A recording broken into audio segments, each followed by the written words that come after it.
Tá bom. Começando mais um Mirabilia Podcast.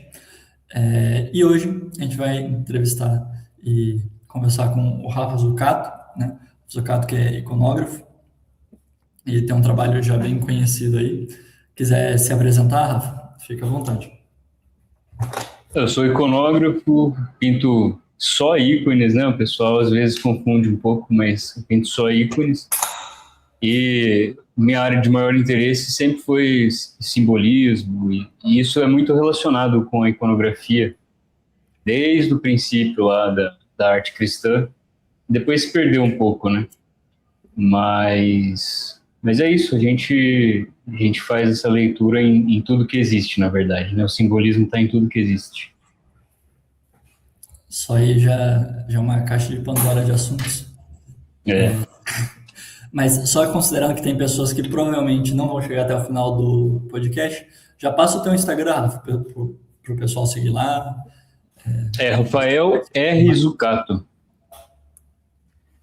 Rafael R. Zucato. Tudo junto, Tudo né? junto, tudo junto. Beleza. Fechou. Sigam o Rafa lá obrigatoriamente. É condicional para continuar assistindo esse podcast. Obrigatoriamente. E hoje a gente vai discutir um ícone, não apenas um ícone, mas o Rafa vai esclarecer isso logo em seguida. Muito conhecido, que é o Pantocrator, mais especificamente o Pantocrator do Sinai, né? Do Monte Santa Catarina, de Santa Catarina do Monte Sinai, né?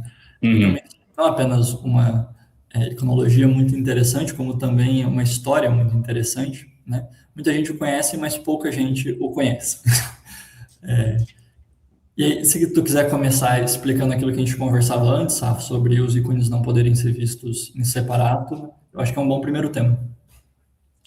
Não, beleza. É porque o que a gente estava falando é justamente, eu estava sugerindo de colocar algum outro Pantocrator para a gente comparar, porque esse é um dos Pantocrator mais antigos que a gente tem ainda disponível para a gente visitar, inclusive, né? Ele às vezes é exposto em museus, e o problema é que ele ele é, ele é tão antigo que ele não passou pelo desenvolvimento simbólico que os outros Pantocrators que a gente conhece passaram.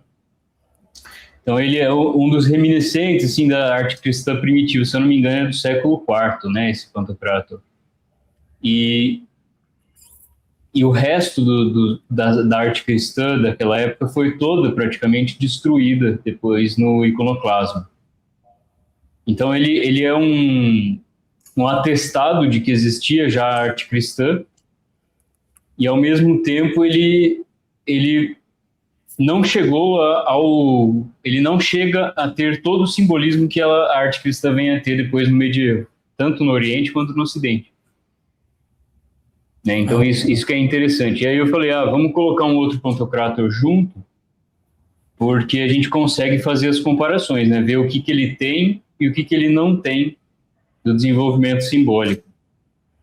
Mas, e aí, justamente, aí você me falou assim, olha, eu queria, o intento era a gente analisar uma obra de arte específica. E nisso que eu falei, não, porque na iconografia não se tem muito essa ideia de que existe uma obra de arte específica, porque todo ícone, ele é como que a encarnação de um protótipo, né? Que se desenvolveu bem no início da arte cristã, e ele se tornou como que um protótipo, uma realidade meio que no mundo das ideias, que se encarna nos diversos ícones ao longo da história. E isso acontece com o Pantocrator, com os diversos tipos de ícones da Virgem Maria, o próprio Pentecostes, e muitas vezes você vai ver que esse protótipo do ícone, que não existe um protótipo físico, vamos dizer, está mesmo no mundo das ideias, seja qual filosofia você acredita que as ideias são, né? Ele ultrapassa, inclusive, a realidade física a qual ele representa. Então, um exemplo disso é o ícone do Pentecostes. Porque São Paulo está ali no ícone do Pentecostes, e São Paulo não estava no Pentecostes. Então, a ideia é que o ícone do Pentecostes ele não representa como uma fotografia do Pentecostes, mas ele representa o que o Pentecostes é em Deus. E o Pentecostes, como ele é atualizado em cada cristão, né, que recebe o crisma, então, teoricamente, qualquer um pode estar ali no Pentecostes, qualquer crismado. Então, a gente vê São Paulo, e muitas vezes a gente vê outros elementos históricos também, bem depois da época dos apóstolos, no ícone do Pentecostes. E isso nunca foi tido como um erro, como isso daqui é uma adição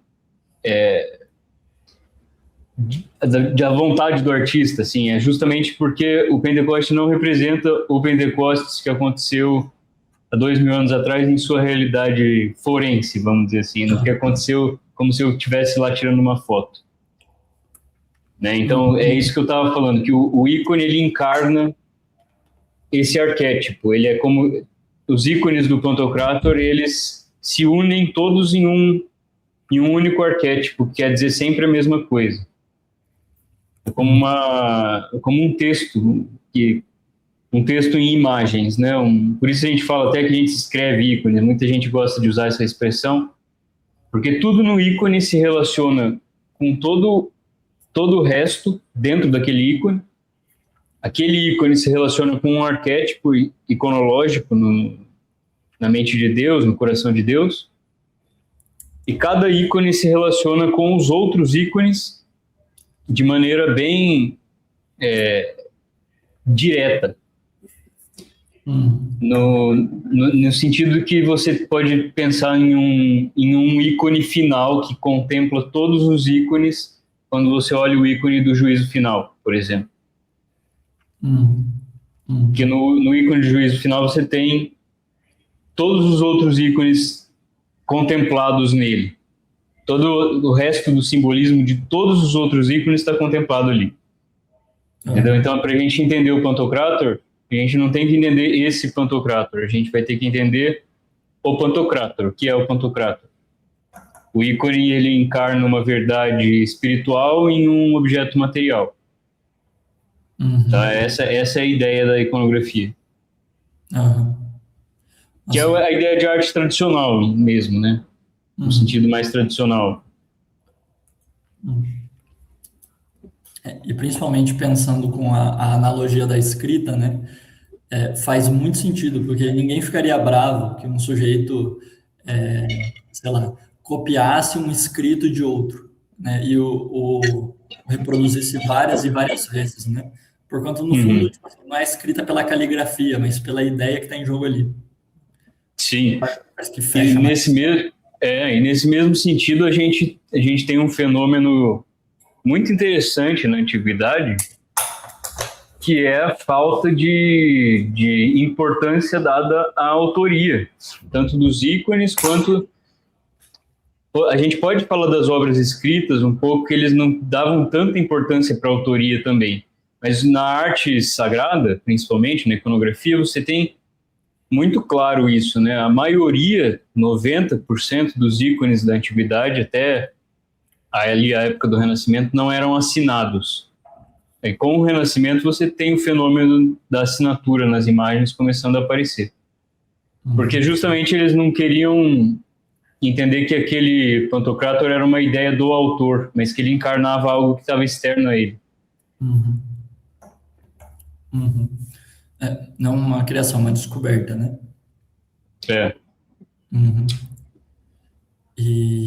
Não, realmente é muito marcante a diferença entre... Parece que é como se fosse um outro esporte, a arte oriental em relação à arte ocidental, né? Os caras estão fazendo uma outra atividade mesmo. Eu diria que nem é um contraponto ocidental e oriental. Porque o que a gente considera hoje como arte ocidental é um período muito curto de 600 anos, né? Mas a gente tinha arte bem desenvolvida no Ocidente antes mesmo do Renascimento.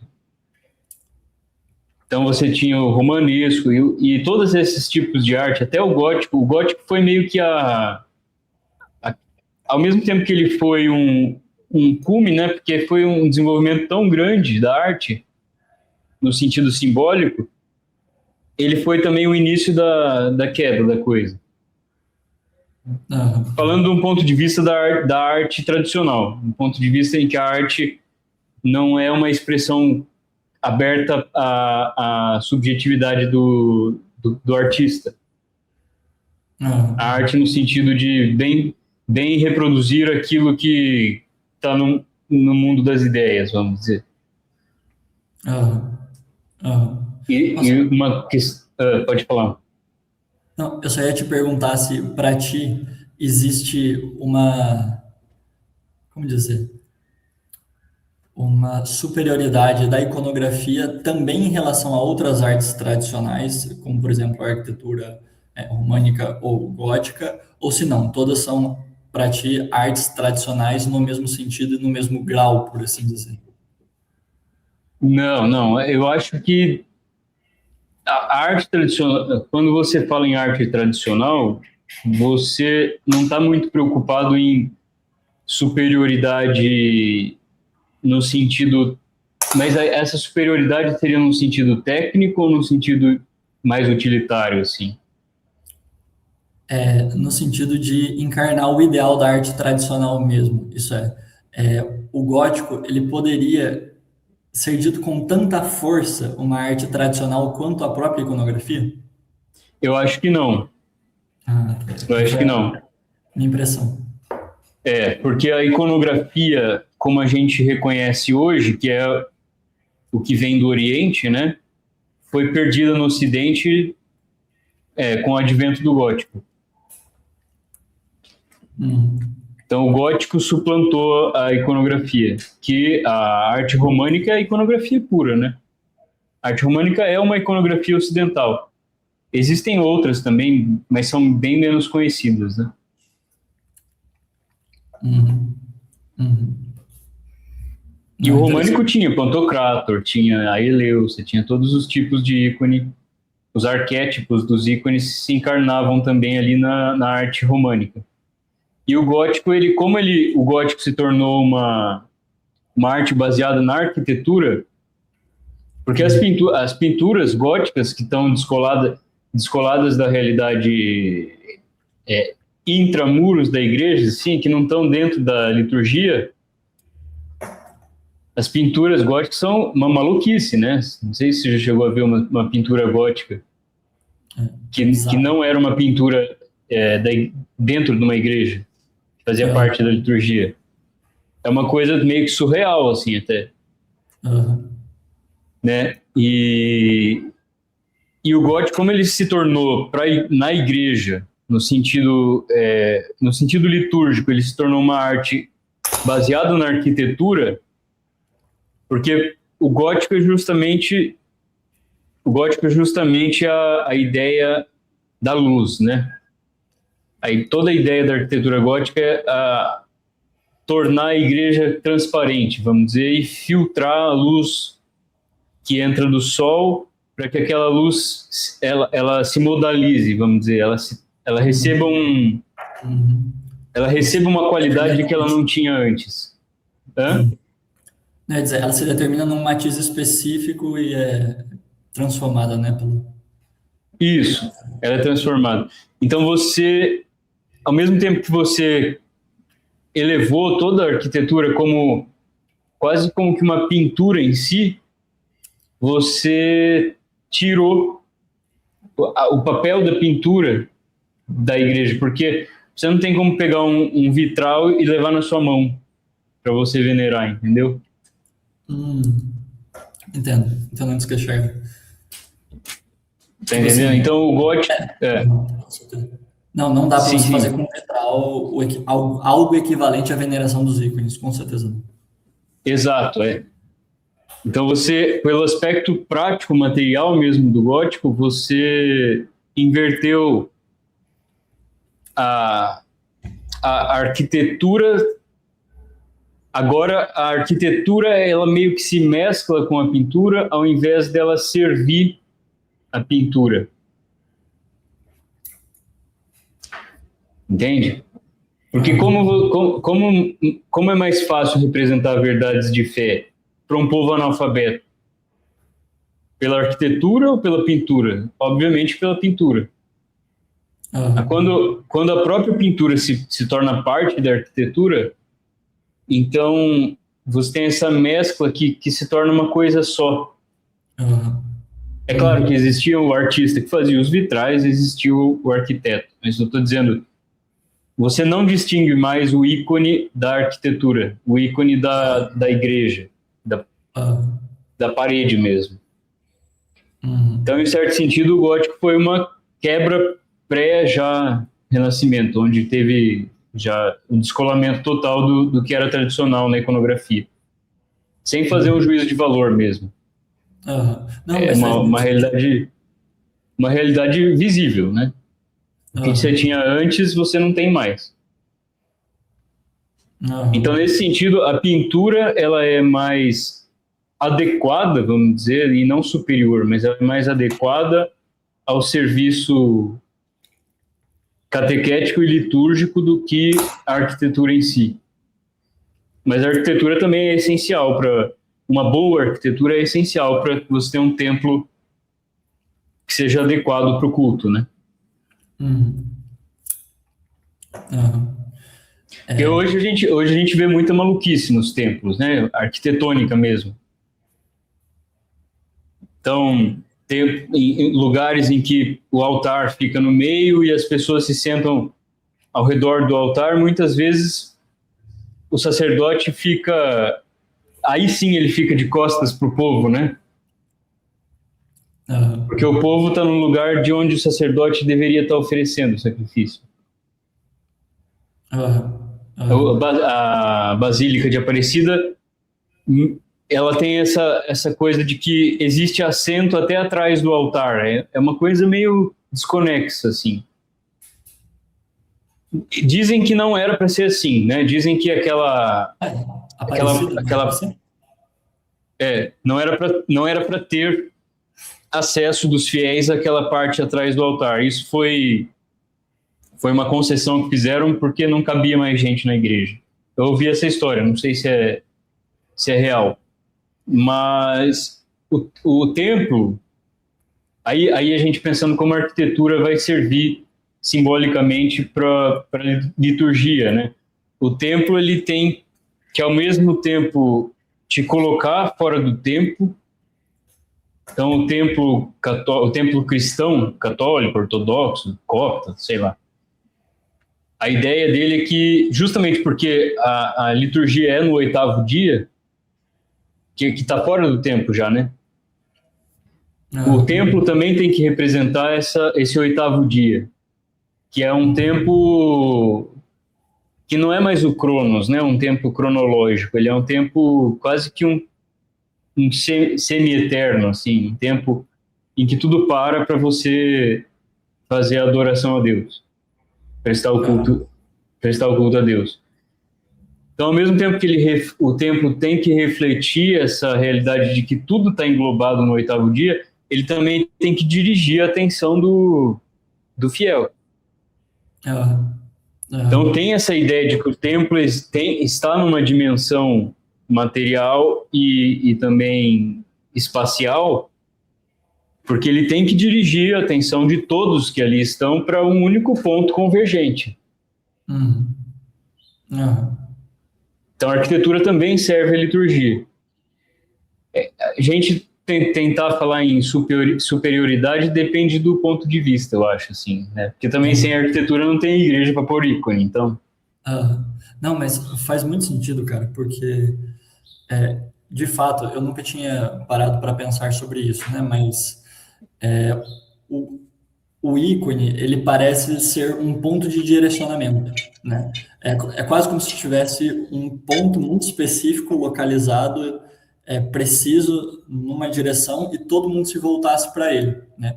Enquanto Sim. a própria arquitetura, ela meio que encarna e adorna a categoria do lugar, né? Tipo assim, é uma coisa por definição, circundante, né? Não tem como você se voltar para ela inteira. Ninguém vai venerar uma igreja. Você está na igreja, a pessoa colabora, mas tu precisa de uma direção, né? Sim. E isso faz muito. Rafa, consegue me ver e ouvir?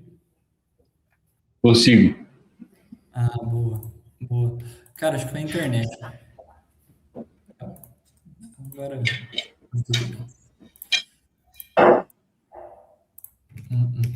Voltei o ponto cravo. Pronto. Beleza, então. Mas ia dizer, para a gente entrar na análise mais detida do Pantocrator agora, né? E aí eu sugiro o seguinte, a gente pode ver aquilo que há do Pantocrator no do Sinai, e tão logo a gente esgote aquilo em que ele representa os Pantocrators em geral, né? Ou o arquétipo do Pantocrator, a gente parte para o seguinte. Tá.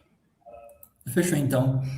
E se tu quiser fazer uma espécie de análise inspecional nele, Rafa, só para introduzir um sujeito que talvez já tenha visto o Pantocrator, mas não sabe o que há nele de interessante. Ó, a coisa mais importante para a gente entender qualquer ícone é entender que ele é um objeto que tem uma função. Ele não é um objeto, uma obra de arte num sentido moderno, no sentido de que ela é uma obra de arte que está ali por estar. Ela não foi feita porque o cara se sentiu inspirado em fazer. Então, o Pantocrator ele cumpre uma função específica, que é a função litúrgica. Seja ela a função litúrgica doméstica ou uma função litúrgica na igreja, no templo. Então, a primeira coisa que a gente percebe nos ícones, principalmente esses ícones que a gente chama de hieráticos, né, que são os ícones que eles se apresentam como si mesmos, eles não estão em um contexto de uma cena, eles não estão num contexto de um acontecimento, que eles têm essa posição frontal muito marcada, assim, na iconografia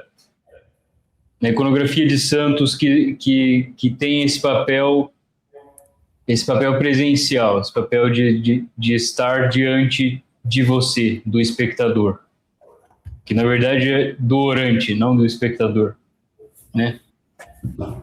Então esse é um dos aspectos principais desse Pantocrator, e a gente pode falar de toda a iconografia tradicional. Essa posição frontal. E aí, no ícone, a gente vai ter um centro, sim. Que, no caso dos ícones hieráticos, é a face. Porque ele é um objeto que foi feito para se portar como o próprio arquétipo, o próprio Cristo. E é como uma presença virtual do Cristo, da força do Cristo, né? Como que isso acontece? Porque os transcendentais que falam sobre o Cristo estão encarnados no ícone. Ele é verdadeiro, é belo, né? Só porque talvez seja uma dúvida do pessoal, os ícones hieráticos se contrapõem àqueles ícones que representariam não uma pessoa como que presente na tua frente, mas uma cena ou um momento histórico. É isso? Isso, é. O hierático é justamente essa posição. Hieros é meio que uma tradução empobrecida, é meio que o sagrado, né, contraposto com o profano. Então, é nesse sentido que o ícone ele é hierático, no sentido de que ele traz a presença do sagrado. Né, um exemplo. Como? O Perpétuo Socorro seria hierático. Sim. Mas você vê que o centro do Perpétuo Socorro, apesar de ter o Cristo, o centro do Perpétuo Socorro é outro, porque quem está te olhando é a Virgem. Interessante. Então tem essa questão do centro também, você tem que identificar o centro no ícone. no ícone de cena também tem um centro. Tá? Interessante. E muitas vezes o centro, mesmo no ícone de cena, está te olhando. Eu acho que eu tenho um exemplo aqui de uma descida aos mortos ou uma ressurreição aqui. Deixa eu ver se consigo puxar como um exemplo. É uma anástasis, né? Nossa. Uhum. Veja que todos os outros personagens e todos os outros objetos, se você traçar uma linha de perspectiva nesse ícone, ou ele vai estar vindo para o espectador, ou a linha vai estar indo para o Cristo. Tudo aí tá se inclinando para o Cristo, mostrando que ele é o centro. E o Cristo está te olhando. Tá vendo? O Cristo, o centro se relaciona com você. Sempre. Isso é interessante. Entendeu? Então, no Pantocrator... E ele te olha. Exatamente. Tanto que tem muitos ícones que se você... Não é uma verdade global isso, mas muitos ícones que se você traça as linhas de perspectiva, que numa obra de arte realista, elas estariam no ponto de fuga, o ponto de fuga é o espectador. Ela tem aí a perspectiva inversa que eles falam. Mas isso não é uma verdade absoluta na iconografia. Você diz a perspectiva inversa. Muitas vezes você consegue enxergar 3 lados da mesa, por exemplo, ao mesmo tempo. Entendeu? Mas isso não é uma regra absoluta. O pessoal tornou isso uma regra absoluta, mas não é verdade. Então você vê que o Cristo é o centro desse ícone. E ele se relaciona com o espectador, com o orante. É ele que se relaciona. E no Pantocrator a gente tem isso, e o centro do Pantocrator, na verdade o centro de qualquer ícone hierático é a face. E como o ícone tem que ser belo e verdadeiro ao mesmo tempo, ele, além de ser uno, né, ele tem que trazer em si as verdades relacionadas àquele personagem, aquela pessoa. E no Pantocrator a gente vê isso muito claro no próprio centro do ícone. No miolo ali da coisa a gente já vê verdades muito específicas sobre o Nosso Senhor. A esquerda desse Pantocrator, ele é como a esquerda simbólica.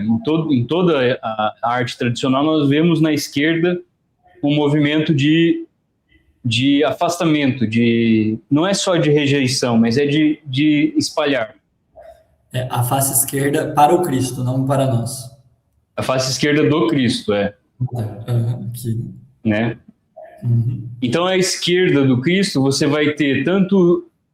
Aí, se você olhar para o ícone do juízo final, por exemplo, você vai ter tanto os ímpios, foram afastados, rejeitados, né, apartai-vos de mim, quanto São João Batista, por exemplo.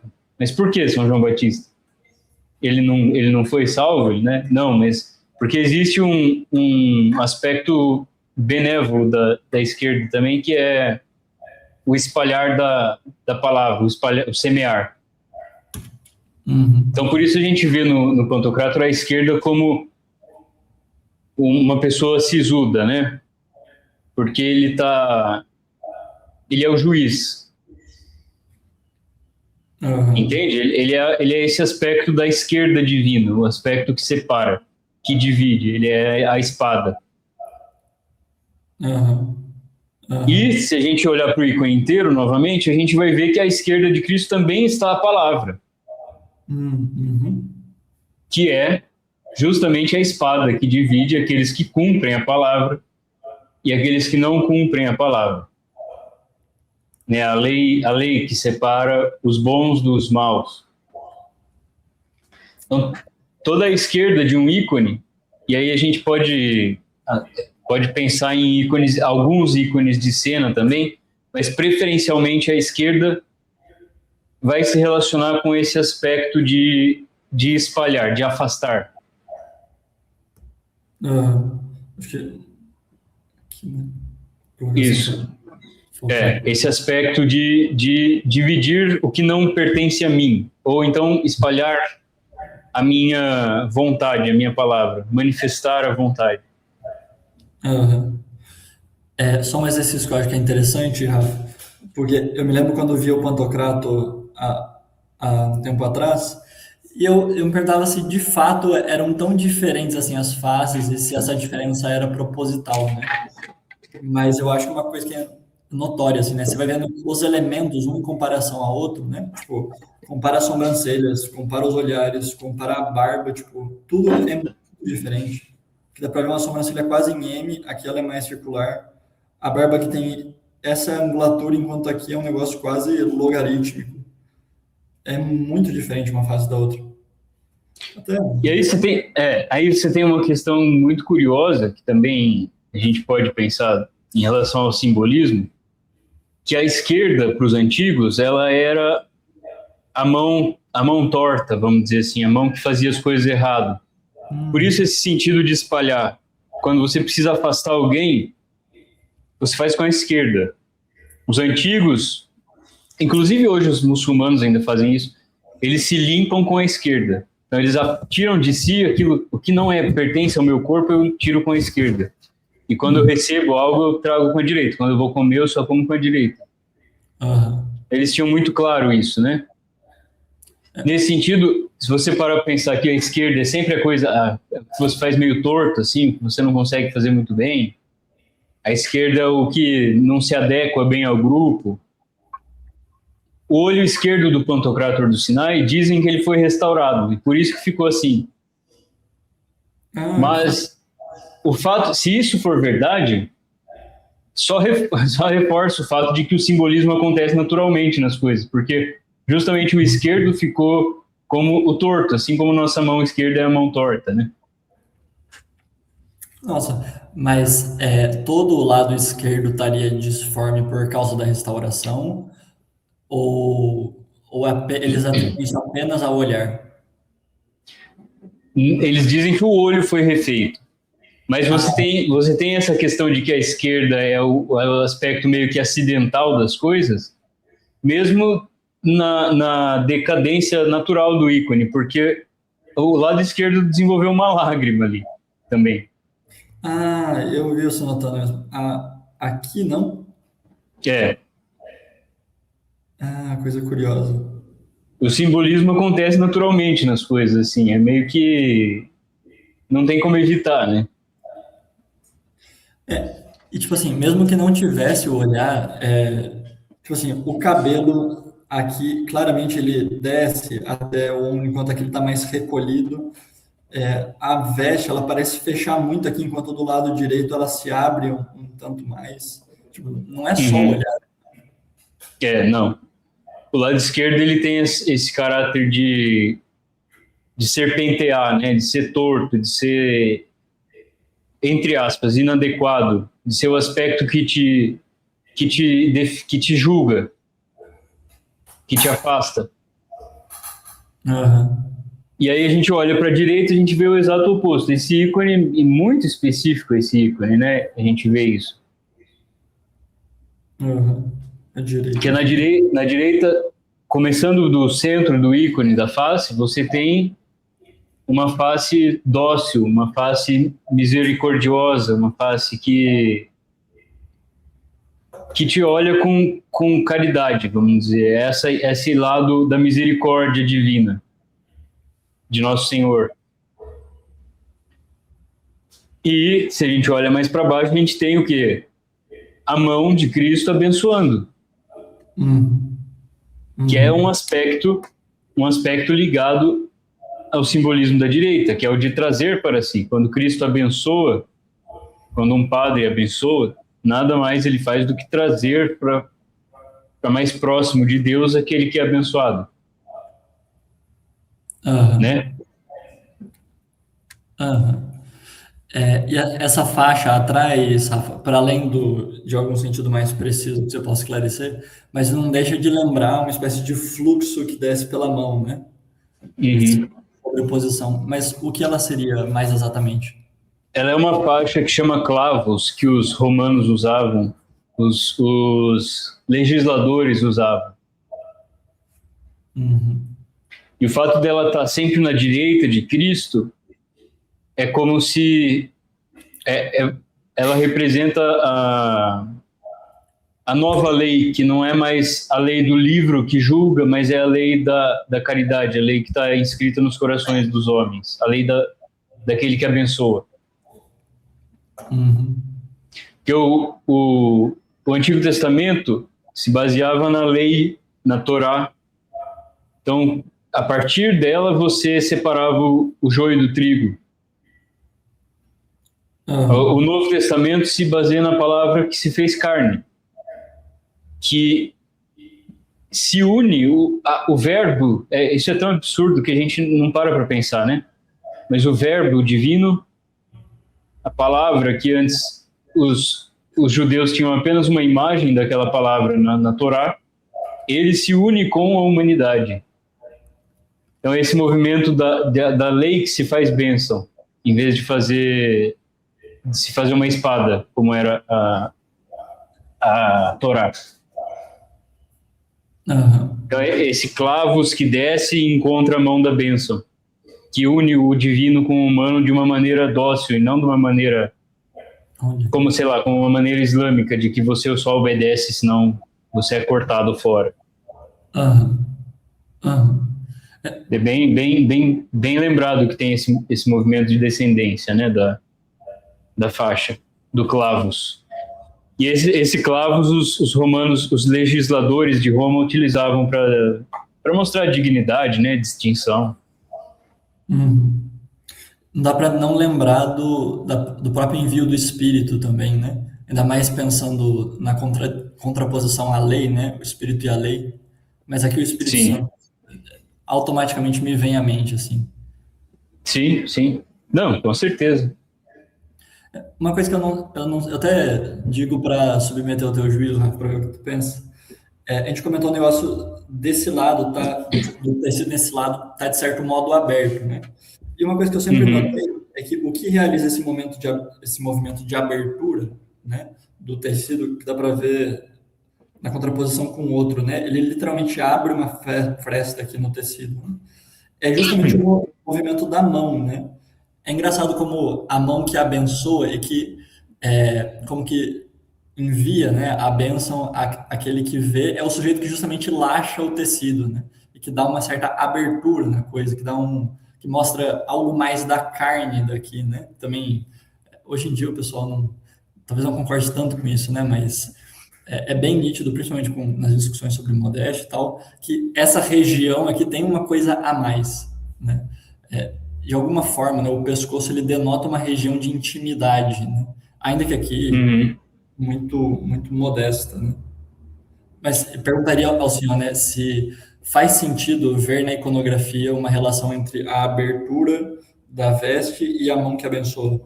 A gente pode pensar nesse ícone, mas não é uma coisa universal. No Pantocrator não são todos que estão assim.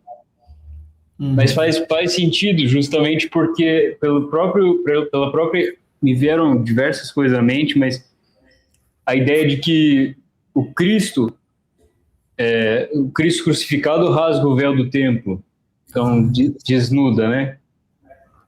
Ele nossa. se revela, desvela e revela.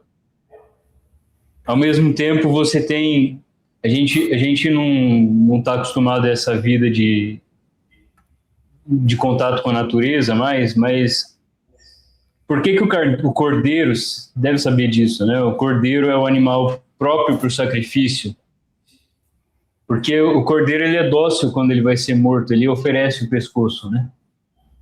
Então, justamente ele está abençoando e com esse gesto ele está oferecendo o pescoço ali. Ah, olha que interessante. Tipo, Uhum. nossa, interessante. Ele mostra a região da degola, né? Por assim dizer.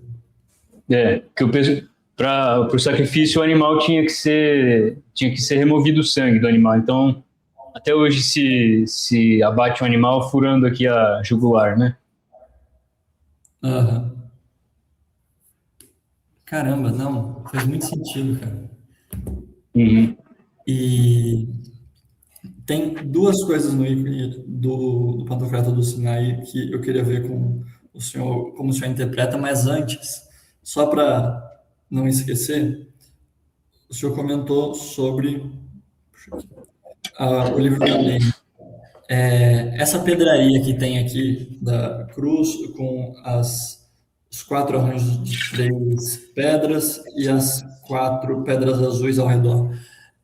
Seria excessivo tentar interpretar isso ou não? Você acha que tem um sentido bem definido? Provavelmente são os apóstolos, né? Uhum. Os apóstolos, você tem os quatro evangelhos, porque tem quatro pedras, né? As quatro pedras negras, os 12 apóstolos, e a cruz no meio justamente do livro, porque a cruz também é uma espada, né? A cruz, carregue sua cruz e me siga, justamente para distinguir quem entra pela porta estreita, quem não entra pela porta estreita. Esse aspecto de juízo, de separação. No livro, né? Então essa ideia dos transcendentais faz muito sentido na iconografia, porque os três aspectos, né? O bom, o belo e o verdadeiro, eles têm que estar integrados, mas sem um gritar muito, entendeu? Por isso que a iconografia, apesar da técnica, muitas vezes a técnica que aquele povo tinha acesso na pintura, na escultura, era uma técnica mais elevada do que aquela apresentada na arte sagrada. Eles, na hora de fazer uma arte sagrada, eles se limitavam um pouco. Para a arte, para a técnica não gritar mais do que o simbolismo que está ali.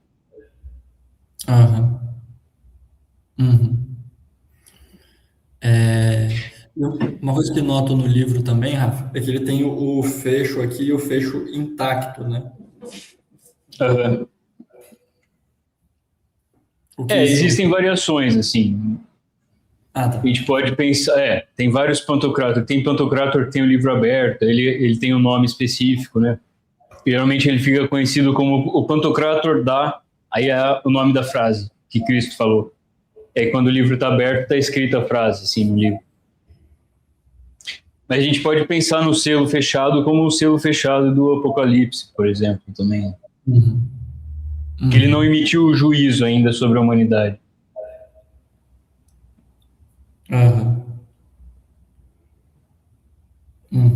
Interessante. E aí, indo para dois que talvez, por mais que singelos, possivelmente sejam alguns dos elementos mais misteriosos do Pantocrator, eu começo pelo talvez mais simples. Essas estrelas aqui nas extremidades, por simples que elas sejam, isso sempre me chamou muito a atenção, né? São estrelas de 8 fechos, né? Fechos. Tipo, para além de um adorno, entre aspas, né? Coisa que não dá para pensar no caso da iconografia. O que elas significariam, Rafa? Qual seria o sentido delas? Isso é uma interpretação específica desse ícone que eu posso dar, né? São os luminares que Deus cria no Gênesis, que também se curvam ao Pantocrator. Os dois grandes luminares. Eu imagino que seja isso, né? Ao mesmo tempo que também você tem a estrela representando a natureza e abaixo você tem a construção, a técnica, né? As casinhas ali como a técnica. Porque uma coisa que a gente perdeu é a ideia de que a técnica era algo meio que vinha da descendência de Caim. A técnica de Caim que desenvolve a primeira cidade, Caim que desenvolve os descendentes de Caim que desenvolvem muito da tecnologia. Então, nesse sentido, a técnica era vista como algo ruim, algo de limitante do ser humano, porque que poderia se tornar um ídolo. Justamente porque Caim, ele recebe, né, nas Sagradas Escrituras, a técnica dos anjos, né, caídos, né? Uhum. Mas Cristo, ele se torna um carpinteiro justamente para redimir Caim, a linhagem de Caim também. Redimir a técnica. A técnica agora não é mais algo ruim, porque ela pode servir a encarnação também. A gente vê também isso pensando que os judeus não faziam representações iconográficas a menos que Deus mandasse, né? Então a técnica sempre teve essa coisa, esse caráter de ser algo meio dúbio, que ao mesmo tempo te eleva, né? Pense, sei lá, na escritura, né? A gente tem os filósofos antigos meio que, não lembro se é Platão, mas ele diz que a escritura ela é um sinal de queda, já um sinal de decadência, porque você agora não memoriza mais, você coloca num papel, você não tem todo o esforço para memorizar. Então, ao mesmo tempo que ela te dá um poder maior, ela te tira uma capacidade que você tinha antes. Uma torre de Babel, assim. Então, essa questão de ter a representação das casas pode estar ligada também a essa ideia de que Cristo redime até a técnica que vem de Caim. Então, os astros, né, o mais elevado de tudo, e as casas e a técnica são redimidos da queda em Cristo, no Pantocrator. Porque nele está todo o poder, né? Pantocrator é justamente aquele que tudo, panto é tudo, né? De pantos. Aquele que tudo governa. Krator, né? Aquele que dá ordem, aquele que manda em tudo. O Todo-Poderoso, podemos dizer assim também. Tá, então seriam casas, né? Esses monumentos, enquanto construções. Da técnica. Construções. Não sei dizer o que são na realidade. Elas têm uma cúpula, né? Talvez alguma igreja, alguma coisa assim. Não parece indiferente que elas estejam sobre os ombros do Pantocrator de uma forma meio simétrica, né? Como se envolvendo assim. Pode ser. Podemos pensar na criação, né? A criação elevada tecnicamente pelo homem é onde Cristo se encarnou. Ele se encarna no... Como é que eles dizem? Ele se encarna no ápice, né, do tempo. No ápice da história. Tem uma frase específica para isso, que os padres diziam. Você lembra? Não, que é o melhor tempo. Tempo propício. Isso, o tempo propício, que toda a civilização chegou no ápice, né? Então essa questão do ápice da civilização é que o máximo que ela podia atingir no sentido, não só no sentido técnico, porque eles de fato não estavam no ápice técnico, mas talvez filosófico e tal. Então era o tempo propício.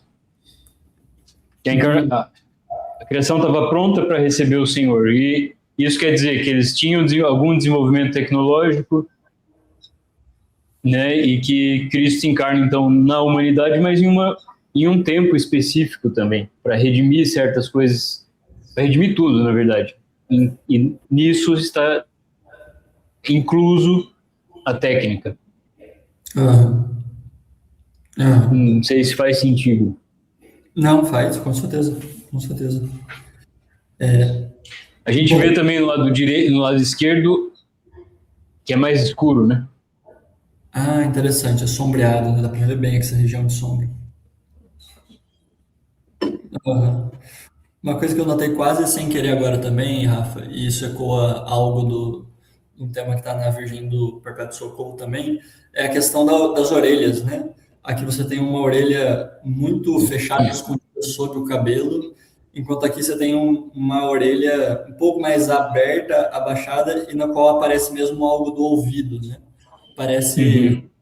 eu não sei, para mim evoca essa coisa do Cristo que ainda te ouve, ainda ouve o que você tem a argumentar, ainda ouve a tua causa, e o Cristo que já não mais te ouve, ainda Uhum. não ouve as tuas preces ou a tua defesa.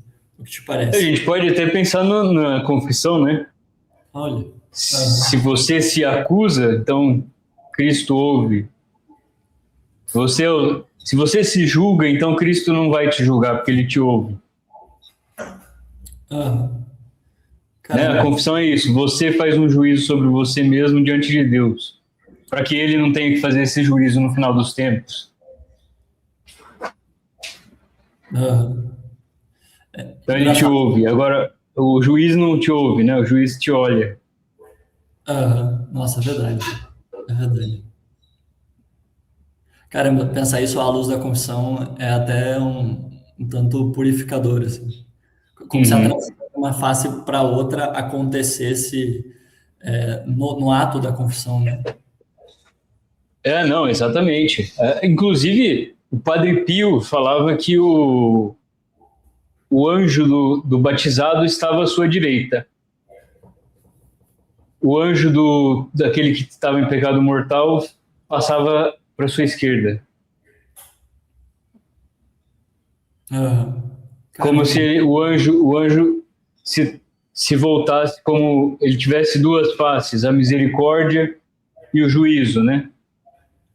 Porque Ah, quando o cara está em graça, em estado de graça, o anjo precisa dar conselhos de interiores, né? Um conselho de aumentar aquilo que está dentro de você, aquilo que então ele precisa te abençoar, né? Agora quando o cara está em pecado, ele precisa te julgar, ele precisa constantemente estar te trazendo a consciência que você está errado, você está pisando na bola, você precisa ir lá confessar, precisa mudar de ah, vida. Então ele passa, né, da direita para a esquerda, o anjo da guarda. O Padre Pio realmente, falava, né, que diz que o Padre Pio via os anjos, né? fica fácil também. Mas faz sentido, né, se a gente parar para pensar no simbolismo, Aham, aham, que o anjo passe do lado do conselho interno, do conselho de te elevar, para o conselho de separar aquilo que não está bom em você. aham. Nossa, e tanto inspirado por isso, quanto inspirado por um vídeo que você fez comentando sobre quem interpreta os dois lados do Pantocrata como sendo. Como que se exprime? Não é Deus do bem, Deus do mal. O Não, sujeito. é homem e Deus. Isso, tipo, Cristo homem bonzinho, né, humano, né, coração de carne, e o Cristo Deus rígido, duro, etc. Descon- Considerando que essas análises não são precisas, né, e não exprimem de fato o que está em jogo no Pantocrato, eu acho que seria interessante terminar essa visão do Pantocrato do Sinai, tentando entender isso, né? O que exatamente está contraposto no ícone, seja o do Sinai aqui mais especificamente, mas nos ícones do Pantocrato como um todo. Vamos pensar nos transcendentais de novo.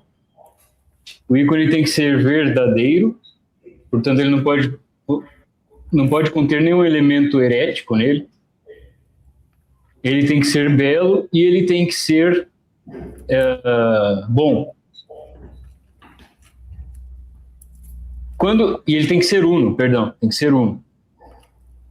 Quando você distingue o humano e divino, você está separando o Cristo, separando o ícone e separando o Cristo, como se a união hipostática ela não fosse real, ela fosse meio que as diversas heresias que a gente teve no princípio lá.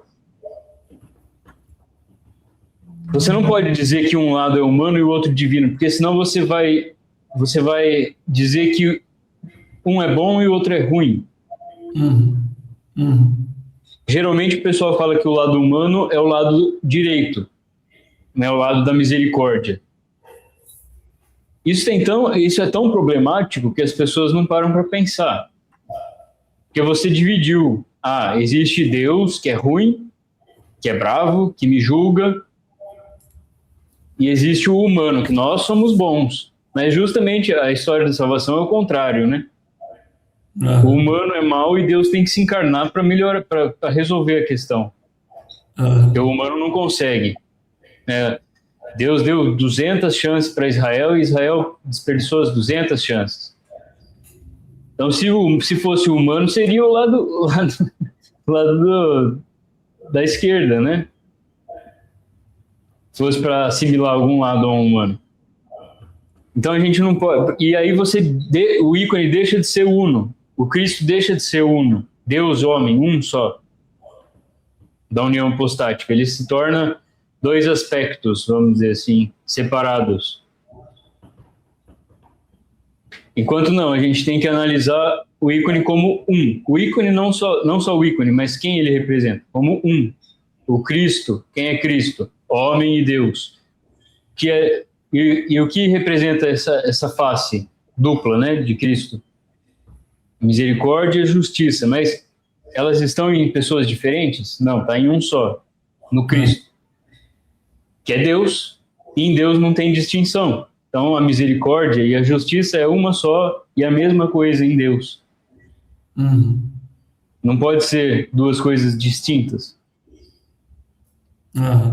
Né? Em última instância, quem cria essa dualidade no rosto do próprio Cristo é a nossa dualidade, não é dele. Tipo, é a gente que às vezes é bom, às vezes é ruim, às vezes pede tal ou qual postura, ou os homens bons e os homens maus, né?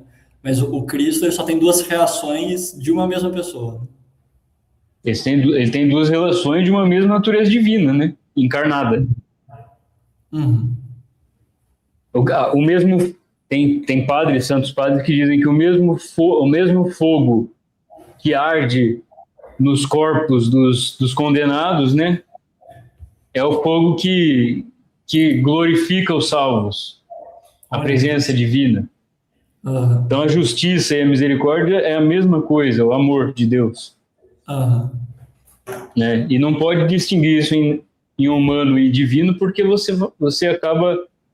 O que você está falando quando você fala isso? Fala que Deus é ruim e que o homem é bom. Né? Então não pode. As duas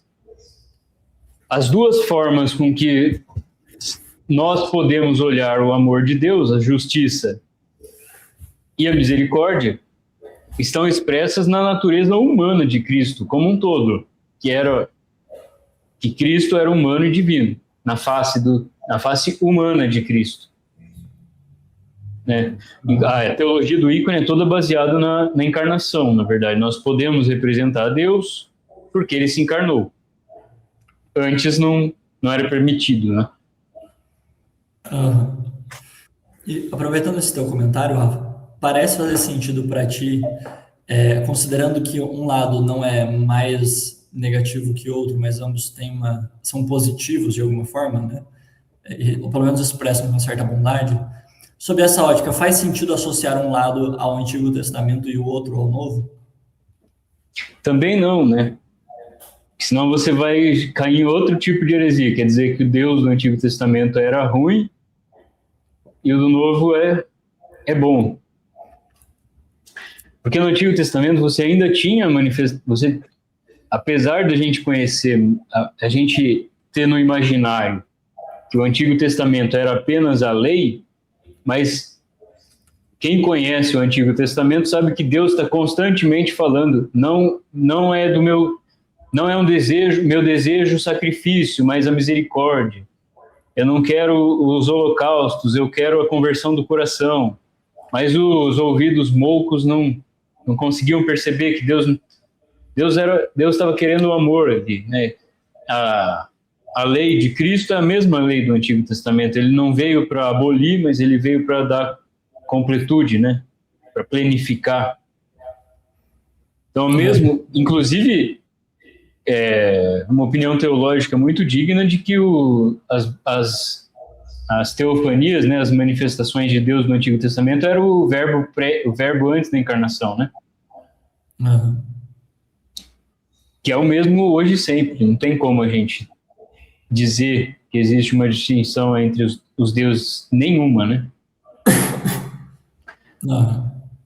Uhum. Então, a revelação do Antigo Testamento, ela era dotada de misericórdia, assim como a revelação do Novo Testamento. Aham. É que aqueles que receberam a revelação não a colocaram em prática conforme Deus desejava. O próprio ato de sacrifício do Antigo Testamento, Deus diz que foi para que ele não queria o sacrifício, né? Ele instituiu os sacrifícios para que os judeus não caíssem no paganismo, Aham. né? Aham. Uma coisa que eu noto com os seus comentários é que mesmo a escritura poderia significar teoricamente a lei, também tem a cruz, não? Não é tipo só a lei, né? Mas é a escritura como um todo. A escritura como um todo. Claro. É. A Uhum. palavra, né? A palavra. A palavra. É. Uhum. Mas a escritura, veja, a escritura, ela não. O juízo, qualquer julgamento, ele não pode ser interpretado como algo mal. Porque Aham. quando você faz uma cisão em algo, você faz um juízo, você separa o bom do mal. Por isso que a gente tem o juízo final, onde de uma vez por todas Deus vai separar o que é bom do que é mal. Aham. Entende? Então a lei, Uhum. como essa espada que divide o que é bom e o que é mal, ela, ela, ela em si, a lei em si, não é boa nem má. Depende para quem ela está sendo aplicada ou não. Assim como a Aham. Eucaristia é para uns motivo de santificação e para outros de condenação, Aham. Que foi o que você comentou do né? fogo, né? Tipo assim, a mesma O coisa, só que fogo, o recipiente é que muda o efeito que ele vai ter. exato, o fogo que purifica o ouro ou queima a palha, Ah, né? interessante. Interessante. Então essa é a ideia da lei, do que separa. E como os dois lados de Cristo, da bênção e da lei, estão unidos numa só pessoa humana e divina, elas são uma coisa só. Uhum. Elas são uma única coisa. Aham. A Aham. bênção que ele dá também é um juízo, mas é um aspecto, para a nossa visão humana histórica, tem um aspecto menor de juízo. Porque quando uma bênção, ele está te convidando a vir até ele, mas você pode recusar. Então também é um juízo. Aham. Mas é quase que você está vendo com o oposto daí. Você está vendo o limite negativo do simbolismo da bênção, né? Aham. E a lei também pode ser uma bênção, se você a colocar em prática. Mas aí você está vendo o limite negativo do simbolismo da lei. Aham. E existe mesmo essa relação, né? No fundo, a bênção é para que você cumpra a lei e cumprir a lei te torna propício à bênção. Tipo, não tem É, como. é. Hum. Né? Então, essa é a ideia do Pantocrator. Né? Se você quiser mostrar outro Pantocrator, tem algumas coisas diferentes também. Isso, eu ia fazer uma pergunta até para conseguir transitar de um para outro. Existe uma tendência dos outros ícones do Pantocrator, né? Ou das outras representações do único ícone eterno do Pantocrator, de contrapor menos um lado ao outro, Rafa? E eu já puxo o outro. Então, existe sim, e eu não sei por quê. Eu acho que essa coisa dos lados, ela é ao mesmo tempo, ela é meio que acidental, porque o Pantocrator do Sinai, ele tem uma coisa muito curiosa sobre ele, que é o seguinte: se você faz uma análise forense, já foi feito isso, tá?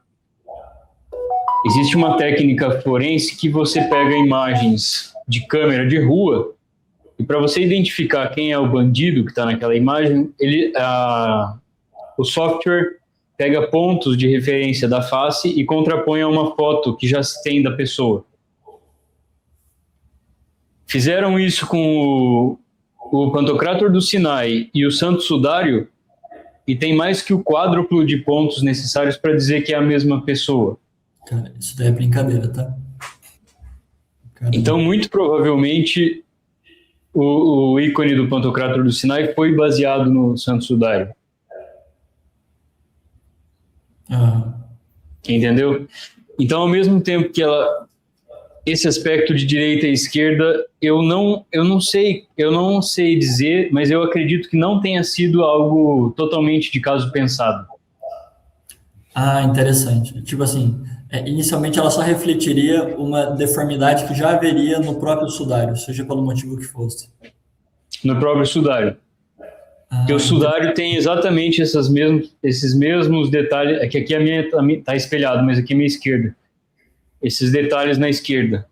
Talvez de inchaço na cara de Nosso Senhor, não sei, né? Interessante. Caramba. Uma outra coisa que eu já vi também, Rafa, e aí só estou ventilando mesmo, não sei se é razoável ou não, é que aquela espécie de deformidade, entre aspas, que haveria no pé do menino, no ícone do Perpétuo Socorro, também seria eco de uma deformidade dos pés no próprio sudário, né? Que ali se justifica pela rigidez cadavérica, né, de um pé ter ficado em cima do outro e na hora de afastar ter conservado algo do formato, mas que teriam visto e teriam representado os pés como diferentes, né? Aí eu não sei se... Isso eu não sei, nunca ouvi falar disso. Isso eu nunca ouvi falar. Existe um precedente de gente copiando arquétipos iconográficos do sudário, né? Isso daí é bem registrado. Sim. Então, em relação aí ao Pantocrátor, esse segundo Pantocrátor é um Pantocrátor da escola de Creta, século XIV, XV. E ele foi, no Ocidente, o ápice da iconografia antes de vir a derrocada, né? Ao mesmo tempo que você tinha ali, onde era muito próximo da Grécia, você tinha muito a escola de Creta prevalecendo no Ocidente. Estou falando de igreja católica mesmo, né? O que tinha dentro da igreja católica antes do gótico. Ou um pouco mais para o norte ali da Itália, você tinha o românico. Que era um tipo de iconografia um pouco mais simples também. E aí você tem, nesse ícone do Pantocrátor de Creta, ele já tem todo o simbolismo desenvolvido. Você vê que muito se mantém, mas você já tem cores específicas para as roupas, você tem cores específicas para as páginas do livro. E tudo isso tem um significado simbólico, né? Um significado... não é metafórico, é simbólico mesmo.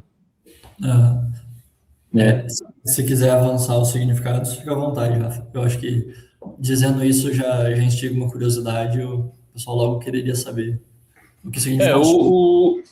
Existe uma grande controvérsia em relação às cores das vestes. Qual que é a divina e qual que é a humana? Porque aí sim você tem uma distinção, né? A minha leitura é que é o seguinte: a veste interna é a divina e a que reveste é a humana, porque Cristo assume a natureza humana, né? E aí a gente vê o contraponto no ícone da Theotokos, que ela é a humana deificada, a humana santificada por excelência, ela é a mais santa, que ela está revestida de vermelho. Por que eu falo que o vermelho é a cor da divindade? Porque a primeira coisa que se pensa as primeiras coisas que se notam, se vem à mente quando se vê um vermelho é fogo e sangue. O que mais? Dificilmente tem outra coisa. E esses dois aspectos para o antigo são muito ligados à questão da divindade. O sangue é onde a alma está contida, né, para os antigos. A proibição do Antigo Testamento em que não se podia tomar sangue ou comer carne com sangue é justamente porque a alma do animal estava ali. Então você, de certa forma, comeria e absorveria algo do animal em si. Você se tornaria um pouco animalesco. E o fogo também, né? O fogo é vermelho, o fogo traz claridade onde tem escuridão, o fogo ele é intocável, assim como a presença de Deus, como a arca. Se você tenta se aproximar muito dele, você se machuca, né? Você, Aham. entendeu? É uma coisa E o intocável, nesse é sentido. intocável. É. Eu trouxe a Trindade porque eu me lembrei que aqui também, né, tem essa discussão, e aqui é ainda mais intensa, porque para além da composição das vestes no que seria o filho, você tem a contraposição com a veste dos demais, né? Anjos, Tem, é. pessoas planetárias. Uhum. Aí tem essa controvérsia que eu falei. Por quê? Porque tem alguns que fazem a leitura oposta, que o vermelho é uma cor de terra e o azul é uma cor de céu. Seria uma leitura mais direta da simbolismo, assim, de olhar para o céu e falar é azul, então significa o divino, e olhar para baixo a terra é vermelha, mas nem toda terra é vermelha, mas, Aham. né, então existe essa dualidade. Rafa, eu Eu, não sei se eu que não prestei atenção, mas qual que seria a associação do azul com a humanidade? porque o homem ele é o ser mais alto de toda a criação, assim como o firmamento, que é azul. Aham. Aham. E o homem ele tem essa imagem de Deus que ele é diferente do resto da criação, que você consegue através do raciocínio compreender um animal ou uma planta ou a terra. Mas o homem cada homem ele é um microcosmos, ele não é compreensível. Não dá para eu entender quem é Murilo completamente. Você é único, né? A sua experiência é única. É diferente de eu olhar para um cachorro e olhar para outro e olhar para outro. Eles são muito mais próximos do que a gente. Mesmo eu tenho irmãos gêmeos, né? Não são gêmeos meus, mas nasceram depois de mim. E eles vieram da mesma terra, vieram da mesma matéria.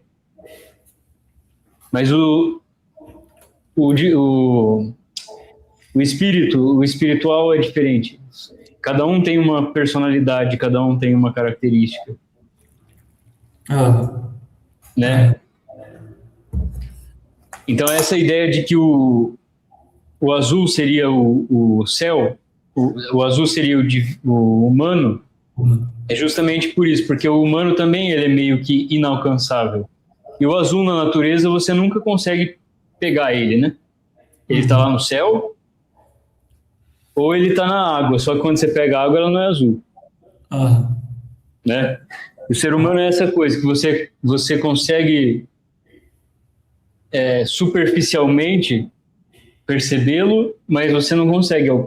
Em inglês fala grasp, né? Como que fala? Você não consegue compreender, você não consegue botar ele numa caixinha. Aham. Então, por isso, o azul. Aham. E uma coisa Mas que você pensa. pode ter o contrário também, né? O Ocidente é muito comum no Ocidente ter o contrário. A Virgem Maria toda de azul para simbolizar que ela foi revestida da divindade, né? De graça. Aham. Ainda que na Virgem entra a questão da virgindade também, né? Que parece deslocar um Pode pouco. ser. E uma Aí coisa tem, que. aí tem o branco, né? Aqui no Uhum. Ocidente a gente tem muito branco, né? Para simbolizar isso. Aquela Aham. intocada, né? Sem mancha. Uhum. Uhum. Uma coisa que pensei também, Rafa, é que principalmente na simbólica dos elementos, né? O fogo, tanto o fogo quanto o ar são elementos para cima, né? Leves que se elevam, mas o fogo vai para além do ar ainda, né? Vai Uhum. para além do céu, né? E nesse sentido faria sentido. Fecharia a conta com, tipo, o homem e Deus são elevados, mas Deus está para além do homem. É uma elevação, é um elevado mais elevado, por assim dizer. É. Ainda mais se você pensar no fogo como a fonte da luz.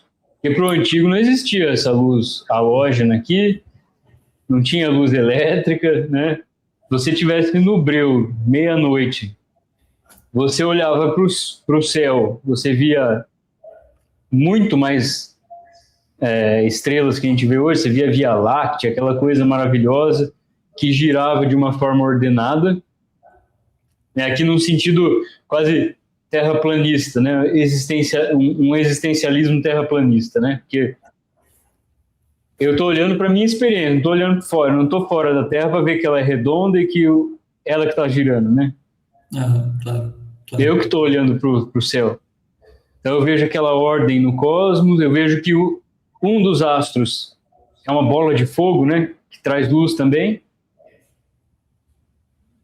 E quando eu ponho fogo em alguma coisa, eu vejo que ele também traz a luz. Ele põe ordem no caos. Porque se eu estou no breu, imagina uma noite de lua de lua nova, eu não tenho uma luz no céu, né? As estrelas só ali que não iluminam nada. Eu estou no meio do mato, não sei o que eu faço. Eu tô exatamente no caos, né?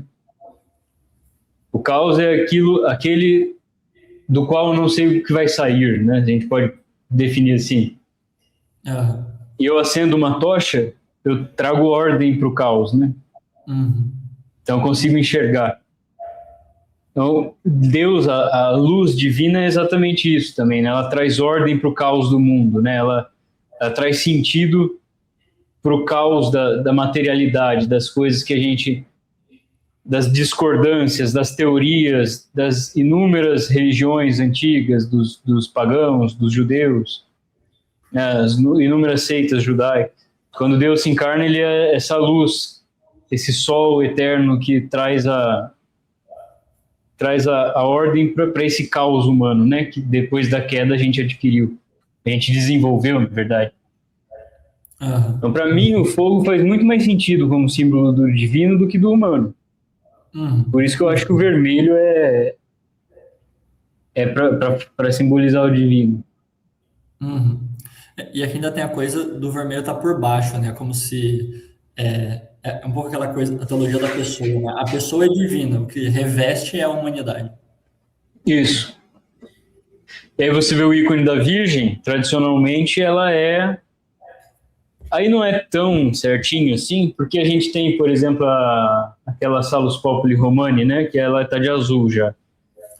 Mas você pega um ícone da Virgem, ela é azul por dentro, a roupa dela, então é humana, e ela é revestida da divindade, né? Ela é deificada, ela é santificada pela graça, né? Deixa eu ver aqui. E nessa representação do Pantocrator, a gente tem de modo mais nítido... Perdão, me fugiu o nome, Rafa, essa tira. É clavos. O clavos. Aqui é o mesmo sentido do clavos no Pantocrator do Sinai. Sinal Isso, da verdade. Isso, mesmo sentido. É a mesma coisa, você vê que é a evolução simbólica do outro.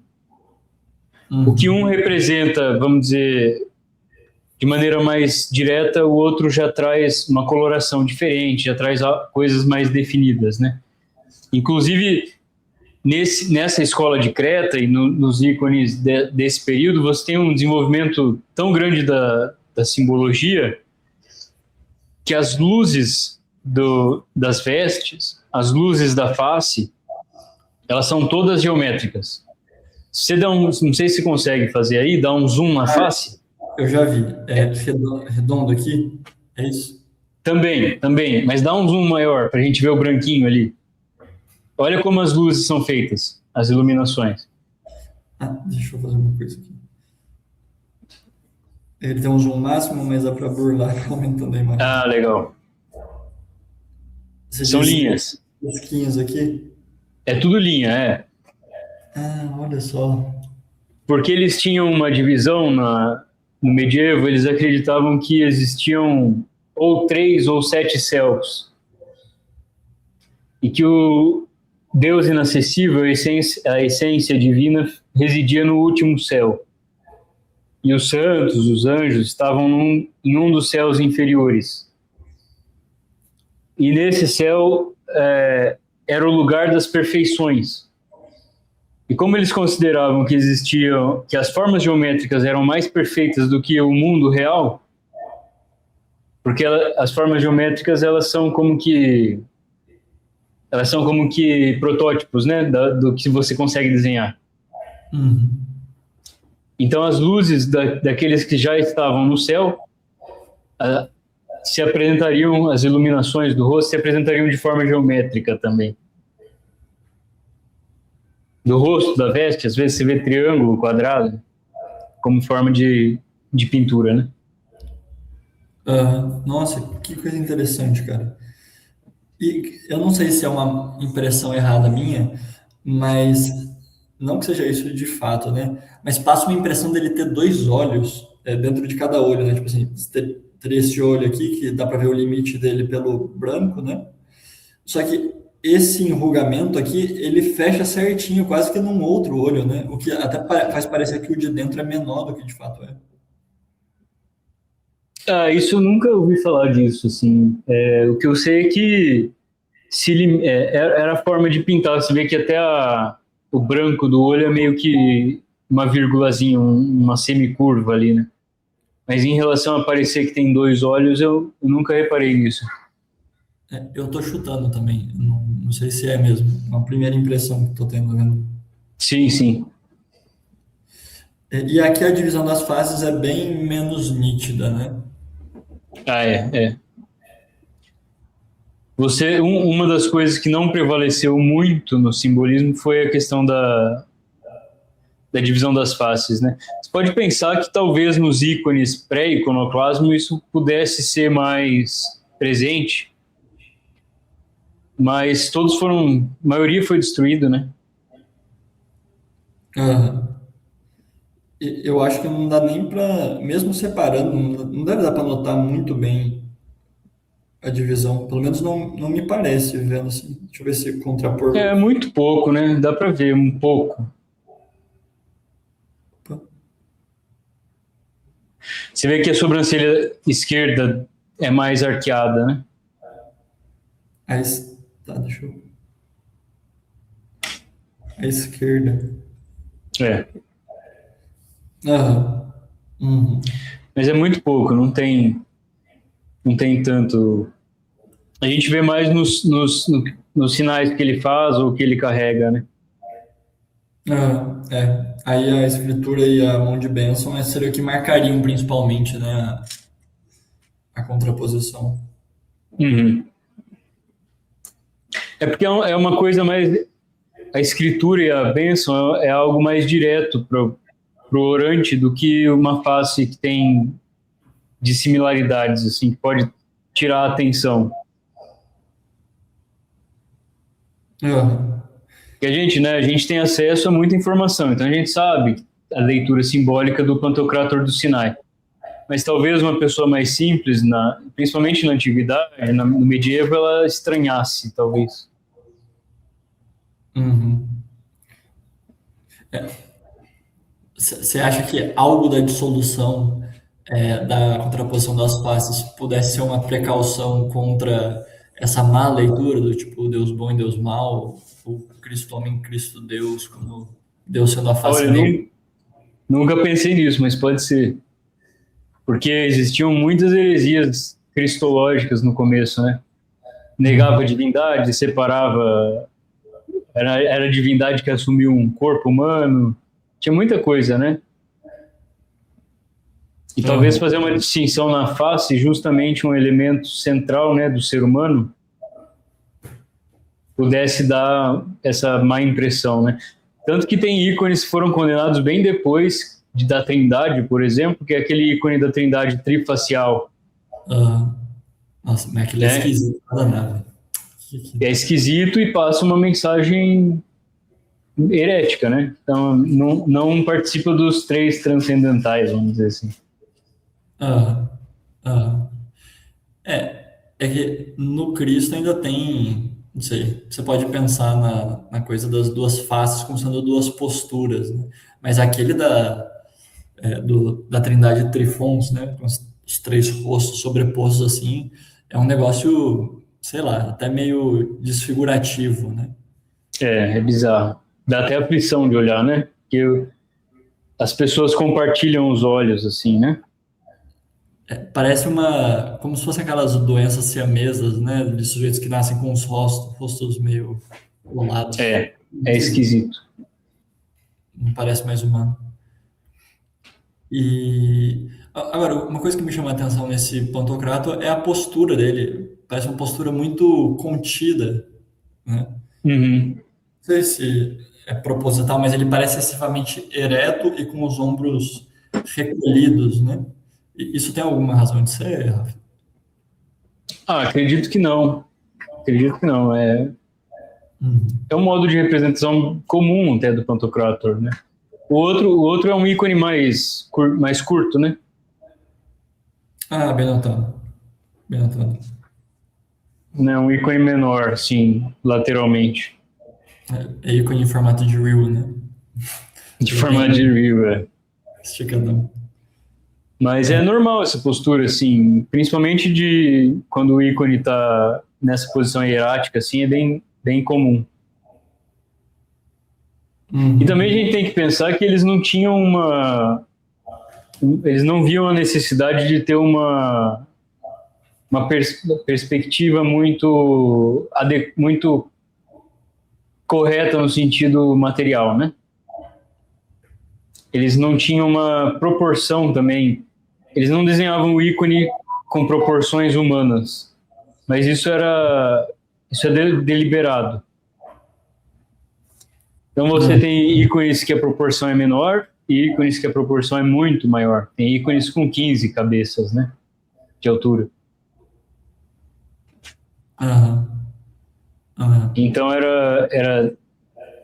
era assim, deliberadamente não representativo daquilo que a gente enxerga no mundo aqui,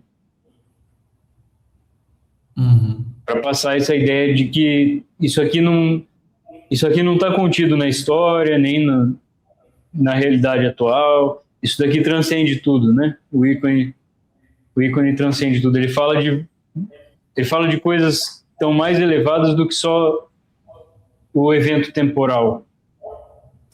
Aham. Mesmo porque para o medieval não existia muito esse negócio o tempo não era uma coisa tão linear quanto a gente vê hoje, né? Medieval o tempo era cíclico, né? Ano. A gente pode fazer essa leitura hoje ainda, mas é mais difícil a gente pensar assim. A semana tem um centro, né, que é o domingo, os dias giram ao redor do domingo, o ano tem um centro, que é a Páscoa, os dias giram ao redor da Páscoa, a história tem um centro, que é a crucifixão, entendeu? O medieval tinha mais essa ideia. Então, existia como uma mentalidade de que as coisas se manifestam de maneira fractal, entende? O mesmo Pentecostes, que a gente estava falando, vou usar o Pentecostes porque a gente já falou, né? O mesmo Pentecostes que aconteceu na época dos apóstolos, ele não é o Pentecostes eterno, mas o Pentecostes eterno é como que o protótipo do Pentecostes dos apóstolos, e esse Pentecostes é atualizado a cada vez que se realiza o crisma, por exemplo. Aham. Uhum. Entendeu? Então essa é a ideia de manifestação fractal das realidades, e não uma manifestação única, meio que nominalista, assim, sabe? Aham. Isso me faz pensar naquele sentido espiritual da escritura que seria o anagógico, né? Que tipo, o Antigo Testamento espelha o Novo, só que as coisas que acontecem no Novo espelham o que acontece no plano da eternidade, né?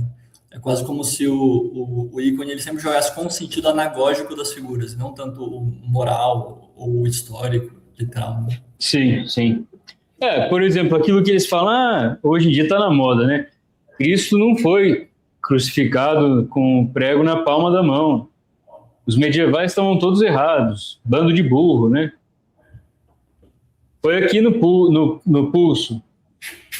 Tá bom, mas o que significa pregar, pregar essa parte do corpo na cruz? Né?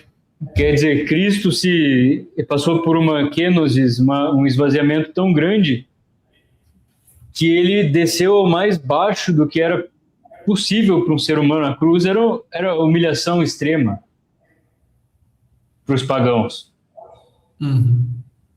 Então, pregar as mãos, por que se pregava as mãos dos ladrões, né?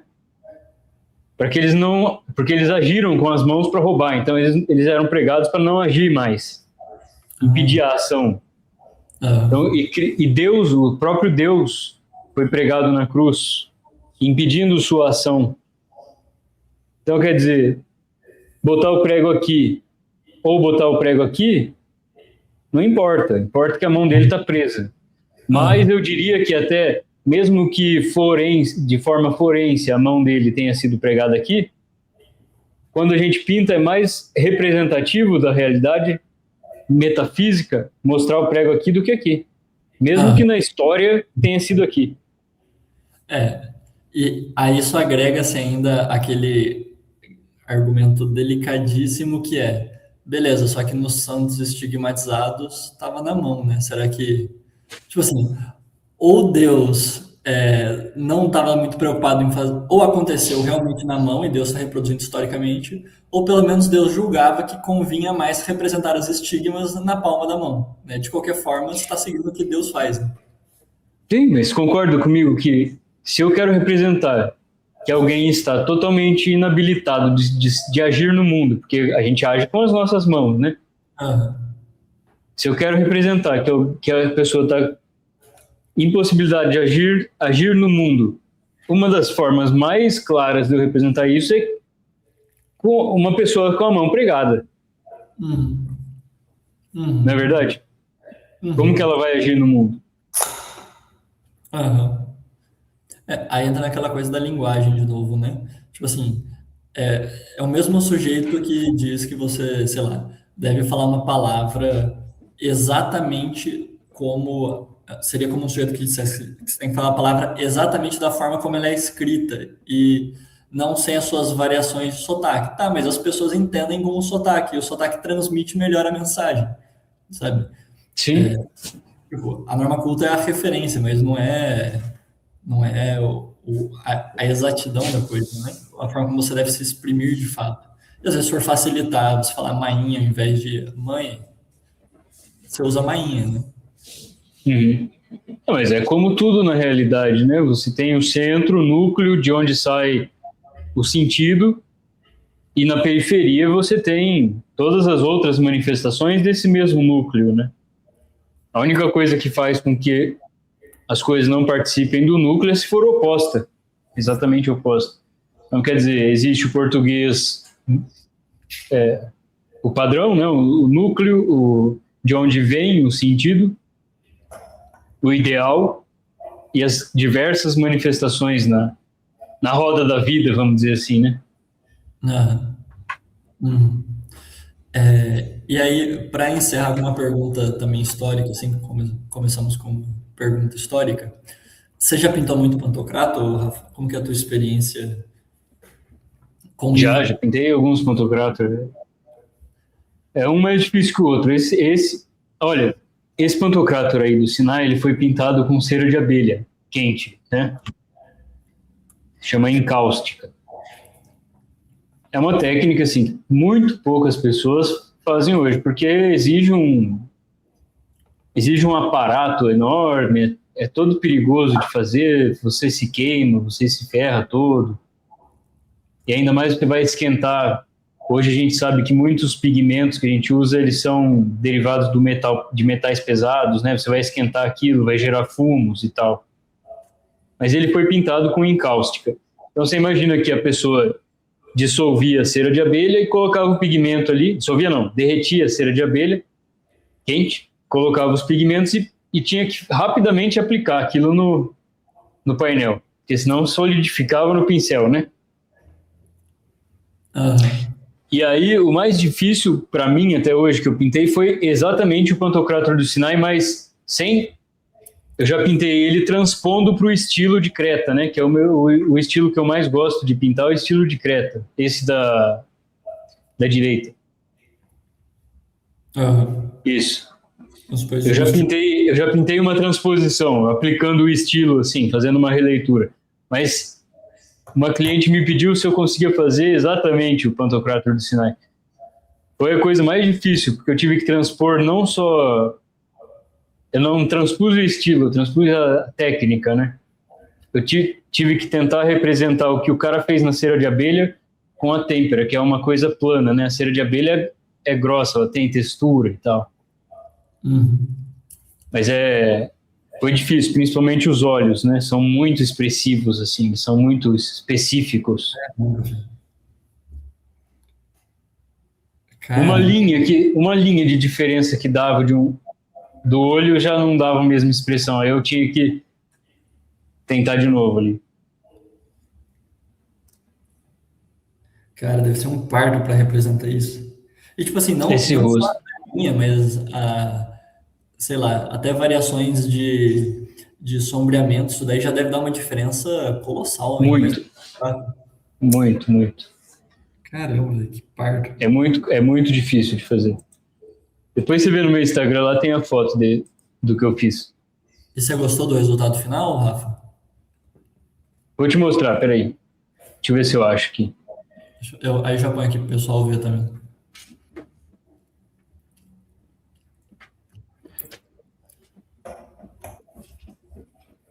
E ainda era um ícone pequeno que dificultou mais ainda.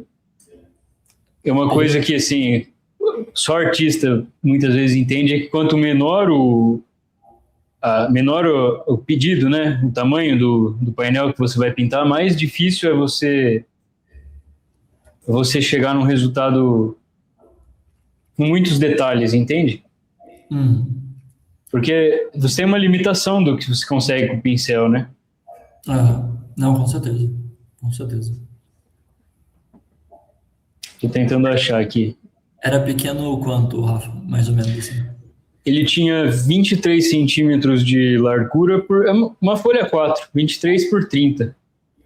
Caramba, mas ela também tava brincando, né? Quando fez as exigências. É que eu tenho uns tamanhos padrões, assim, que eu faço os ícones, sabe? Aham. Eu já mando cortar as madeiras num tamanho padrão. Espera aí que eu vou baixar a foto. Eu vou te mandar uma foto que tá sem correção de cor, tá? Que o fotógrafo tirou para mim, mas não Tranquilo. aplicou a correção de cor. Aí Aí você ela vai parece meio... vou mandar no seu WhatsApp. Ela parece meio apagada, mas é porque ela tá naquele formato RAW lá. Caramba, cara, ficou legal. Ficou legal, né? Nossa, muito bom. Não, e tipo assim, é claro, não é o Pantocrator do Sinai, mas você olha e você percebe que é bom porque remete automaticamente, assim. Você não acha que é um Sim. arquétipo do Pantocrator em gênero. Deixa eu dar. Vou colocar esse outro ícone quando vou arranjando a lousa aqui para mostrar. O pessoal vai venerando ele. Aí eu vou mandar para colocar na luzinha. Caramba, mas, tipo assim, você vê a imagem e supõe o trabalho. Uhum. Tem coisas que quase que contam já a história do quanto elas devem. Você pintar um pantocrator do Sinai, você reproduzir um pantocrator do Sinai é um trabalho um pouco diferente do trabalho do iconógrafo, né? Porque o trabalho do iconógrafo não está tão preocupado em chegar na perfeição da cópia da coisa.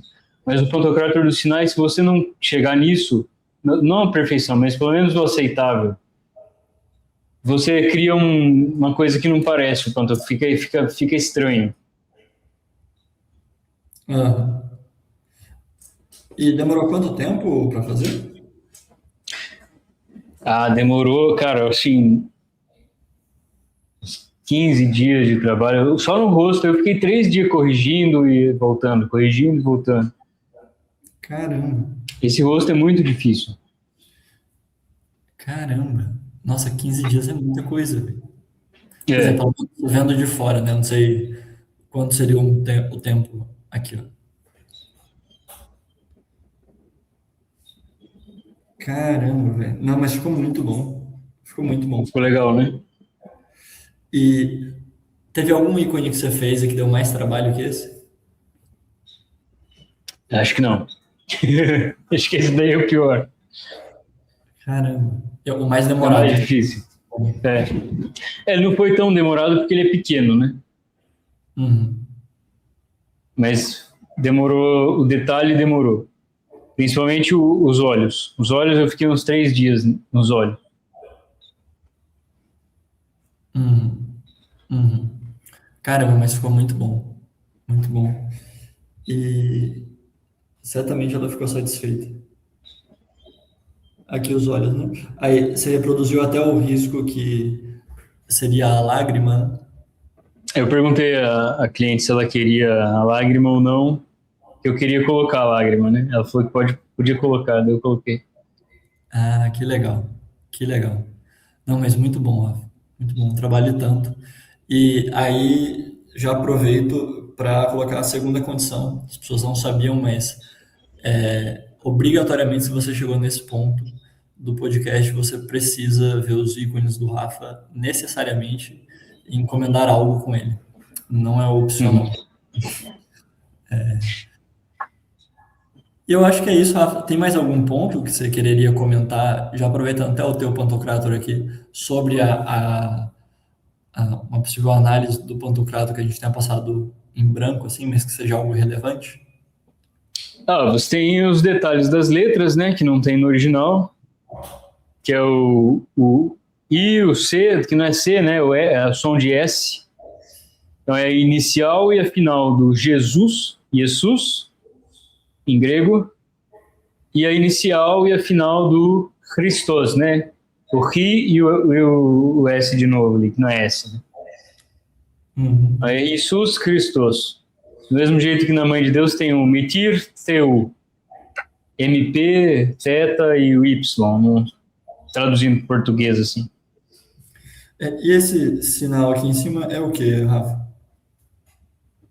É um sinal da grafia grega, né?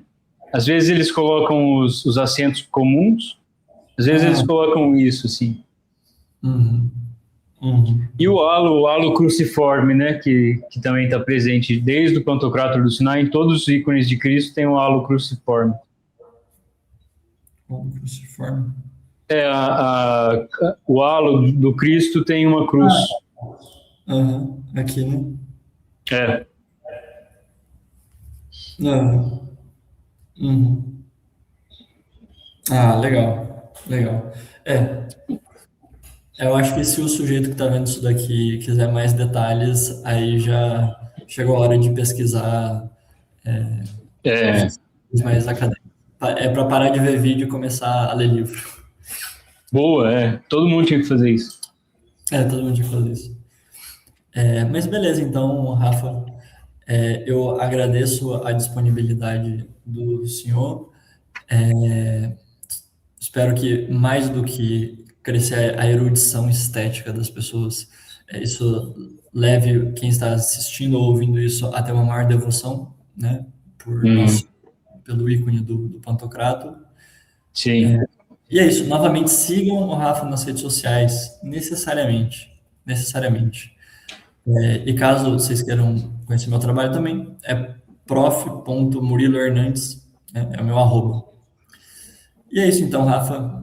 Fique com Deus e até mais. Valeu.